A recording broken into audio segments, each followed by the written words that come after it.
मेरा नाम राशि ज़हीर और आप देख रहे हैं ऑनलाइन न्यूज़ इंडिया। आपको मैं एक डायलॉग कई बार सुना चुका हूँ शोले फिल्म का। जब वो डाकू वापस आते हैं तो वो सोचते हैं कि क्या सोच कर आए थे, गब्बर शाबाशी देगा बड़ा खुश होगा, तो उनको वो शाबाशी के रूप में 3 गोलियाँ देता है। तो वो डायलॉग बोलता है तेरा क्या होगा कालिया, बड़ा मशहूर हुआ है। ये जो मिसाल है मैं अपनी ख़बर पर बताऊँगा। ख़बर है महाराष्ट्र से। महाराष्ट्र में आपको मालूम है एक अभिनेत्री सांसद बन गई, निर्दलीय, एनसीपी के साथ मिला था हालांकि। नवनीत राणा, उनको गिरफ्तार कर लिया महाराष्ट्र की पुलिस ने। 14 दिन की जेल चली गई। हस्बैंड विधायक हैं 2-3 बार से, उन्हें भी जेल भेज दिया। खबर यह है। अब मैं आपको बताऊंगा कि साहब ये खबर क्यों है। देखिए, महाराष्ट्र में हनुमान चालीसा पर बवाल, अजान पर बवाल, चालीसा पर बवाल, पर्दे पर बवाल, हलाल पर बवाल, नमाज पर बवाल, जुलूस पर बवाल, और जो है फलों की बेचने पर बवाल, कर्नाटका में मुस्लिम से ख़रीदने पे बवाल।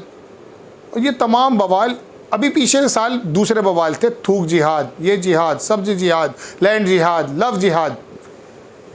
मज़ा आता है क्या दर्शकों आपको? इन्होंने कहा कि इनके जो शिवसेना के जो वो हैं वो खुद बेचारे हिंदुत्व वाली राजनीति करते हैं।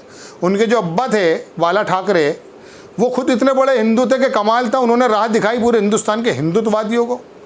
उनके घर पे जाके चालीसा पढ़ेंगी बिला वजह। अरे वो इस्लामुद्दीन नाम थोड़ी ना उसका है, उनका नाम बेचारे वो शिवसेना के मानने वाले लोग, हिंदू धर्म के मानने वाले लोग, उनके घर पे सांसद नवनीत राणा और विधायक पति को 14 दिन की न्यायिक हिरासत में भेजा। राजद्रोह का केस भी दर्ज। महाराष्ट्र में हनुमान चालीसा को लेकर सियासी घमासान जारी है। मातोश्री, ये वो जगह है जहाँ पर शिवसेना के लोग रहते हैं।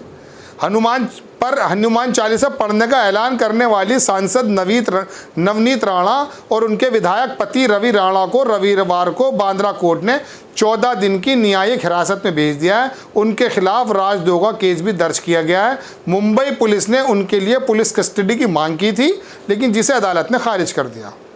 लड़ाई तो ये चल रही थी दर्शकों के, मस्जिदों में जब अजान होगी तो इसके जो मनसे का था वो राज ठाकरे, मस्जिद के सामने लाउड स्पीकर बजाऊंगा, हनुमान चालीसा पढ़ूंगा।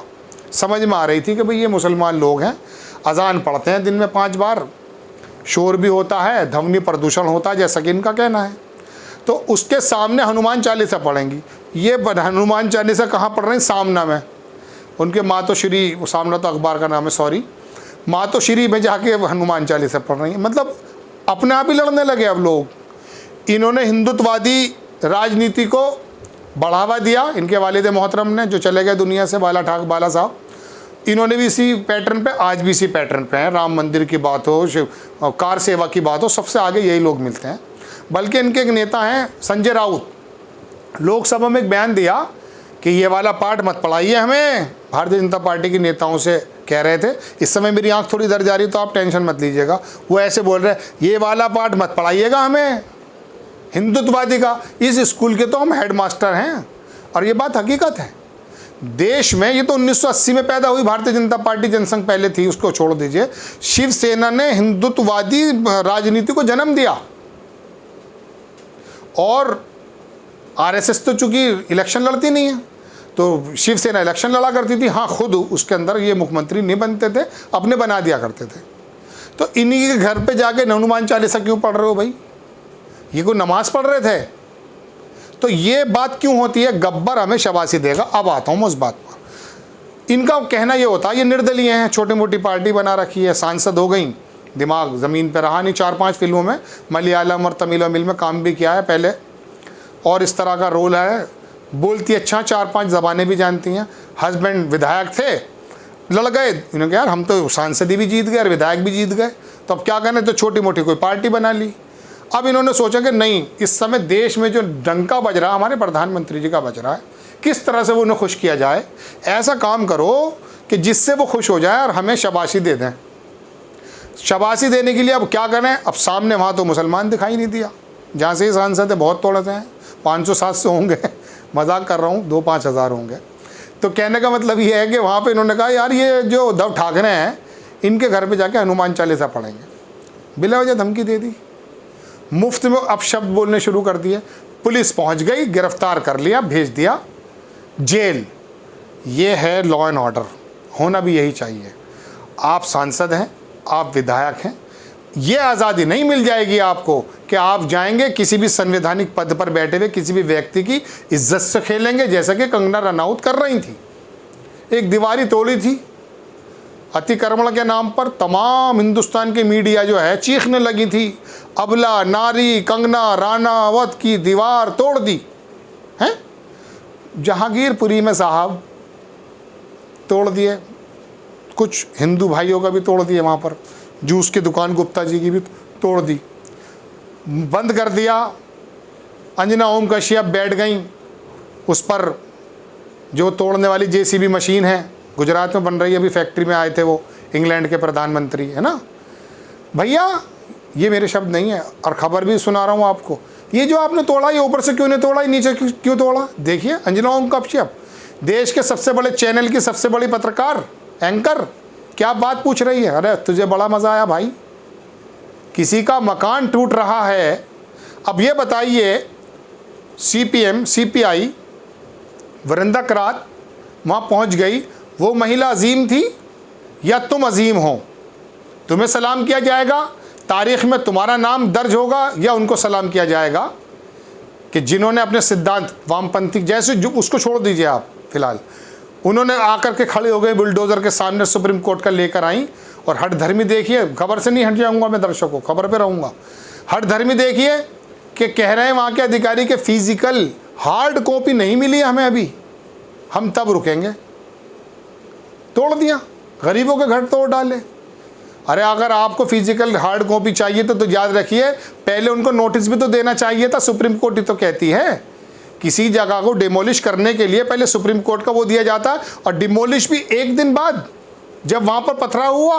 और पथराव की भी झूठी खबरें कि इन्होंने, हमने सीसीटीवी में देखा, ईंटें जमा कर रखी थी छतों पर मस्जिद के और लोगों के घरों में। तो फिर दो जो वो निकले थे शांति के साथ, दो यात्राएं जो निकली थी, उन पर पत्थर क्यों नहीं पड़े? कहने का मतलब है खबर कहीं से कहीं पहुंच जाती है। लेकिन मैं बताना चाहता हूं कि आम वोटर, आम दर्शक की मैं बात क्या करूं दर्शकों आपसे, हमारी सांसद ये नवनीत राणा, बताइए क्या अजीब बेवकूफ़, मैं कहूँगा बच्चों वाली बात, कि मातोश्री के सामने 40 पढ़ेंगे और अपशब्द कहने शुरू कर दिए। लेकिन वहाँ पर तो शिवसेना की सरकार है, उठा के ले आते हैं मंत्री को, वहाँ तो अजीब मामला चल रहा है। और कुछ ऐसा भी है दर्शकों, मध्य प्रदेश की सरकार गिरा दी गई, कर्नाटक की गिरा दी गई, गोवा की तो ज़्यादा होने के बावजूद, कम होने के बावजूद भी बना दी गई। तो ये हो रहा है, इन्होंने कहा ये 2-3 प्रदेश और बचे हैं, ये महाराष्ट्र, 48 सीटें हैं लोकसभा की वहाँ पर, मुझे अंदाज़ा है, 1-2 नीचे हो सकती हैं। 2024 करीब है। बिहार में नीतीश बाबू का मामला उल्टा सीधा हो रहा है, 2024 पर निर्भर है। तो ये उद्धव ठाकरे को कमज़ोर कैसे किया जाए, ऐसे समय में जो भी सहायक हैं, चाहे वो शोभा यात्रा के अंदर छुपे हुए गुंडे हों या हमारी सांसद महोदया हों, जो भी सहायक हैं, उनको ये लग रहा है कि हमें कुछ ना कुछ मिल जाएगा, और मिलता भी है। उन्होंने कहा कि जो बिना परमिशन के यात्रा निकाली थी जहांगीरपुरी में, उनको जो है, जो यात्रा थी, वो जो धर्म कौन सा दल है, बजरंग दल सॉरी को यहाँ है वो, उसको जो है वो किया जाएगा गिरफ्तार। उन्होंने कह दिया साफ, पुलिस को अल्टीमेटम देते हुए, उंगली मत लगा दीजिएगा वरना डायरेक्ट आपसे झगड़ा हो जाएगा। ये शब्द मेरे हैं, लेकिन धमकी दी गई है।